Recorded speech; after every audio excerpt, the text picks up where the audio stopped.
रामकृष्ण हरी. प्रपंच करून परमार्थ करता येतो हे संतांनी आपल्याला वेळोवेळी सांगितलेलं आहे.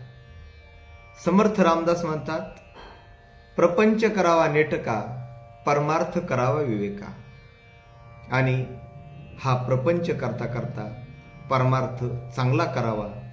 आपण जरी प्रपंचात असलो परंतु आपलं मन, आपलं चित्त काया वाचे मने भगवंताकडे जावं, भगवंताचं नामस्मरण करावं आणि आपल्यातले जे वाईट विचार, वाईट विकार हे सोडून द्यावेत.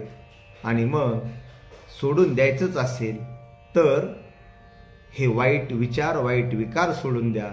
म्हणून संत शेख मोहम्मद महाराज म्हणतात, नको सांडू घर रे, नको सांडू दार, एक सांडी देह प्रपंच, दांभिक अहंकार. रामकृष्ण हरी.